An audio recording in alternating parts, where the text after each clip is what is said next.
chào các bạn, chào mừng các bạn đã trở lại với Gia An Channel. Hôm nay mình sẽ chỉ các bạn làm màu để làm slime. Trước giờ các bạn biết làm slime rồi, các bạn có bao giờ chế màu chưa? Theo như bạn biết thì bạn nào cũng nói là chắc màu sẽ rất chế tạo, nhưng mình sẽ chế tạo một cái màu xinh còn hơn màu các bạn tự chế nữa. Đó chính là màu từ Vaseline. Vaseline này Út mình không xài, và vật dụng cần nhất chính là Vaseline. Bạn có thể sử dụng cái kem nào đó mà nó màu trắng nha, không cần nhất thiết phải là Vaseline. Ở đây mình có một cái ly, cái chai dung dịch ra miệng mà mình xài hết đấy, nó thơm luôn. Còn đây là cái đồ khuấy. Bây giờ đầu tiên mình sẽ cho màu nha. Màu mình sử dụng là của ống mực đã bị hư.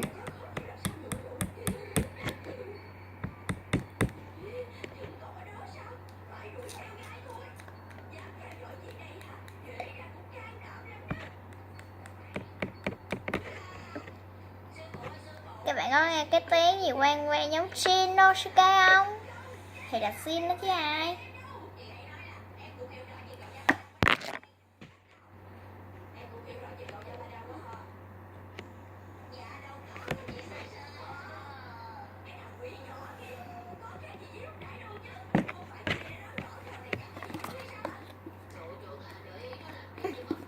Dài.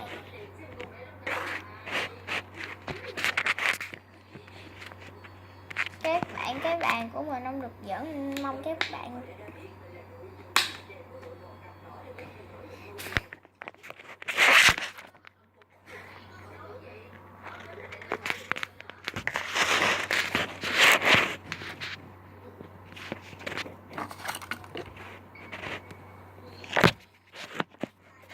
chết rồi, máy mình bị cái ốp lưng của mình dính màu. Cái ốp lưng tôi thích lắm luôn.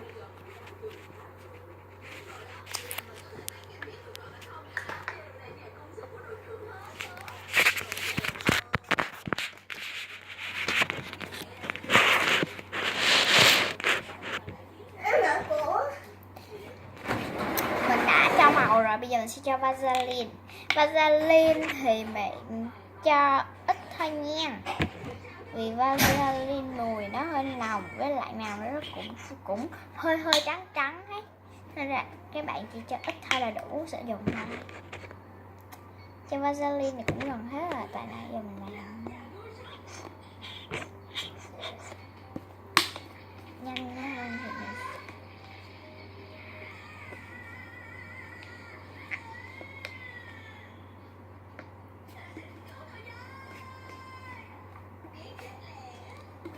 các bạn có thấy cái gương không?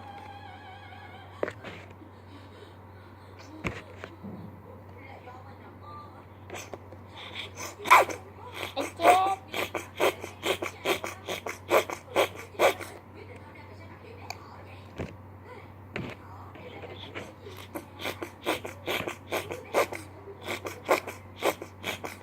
Cái bàn mình đi văng tùm lum Vaseline hết rồi với bình sữa.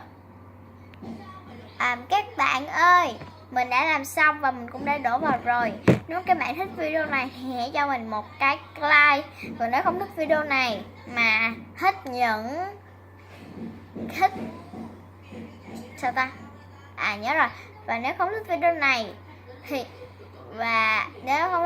mà thích những video kia thì hãy cho mình một cái subscribe để trở thành thành viên của kênh Giang Channel Võ. Và mình chúc các bạn một ngày vui vẻ, và đừng quên like, share và subscribe trên kênh Huy Lê để nhận được nhiều video mới từ kênh của hai người bạn thân này.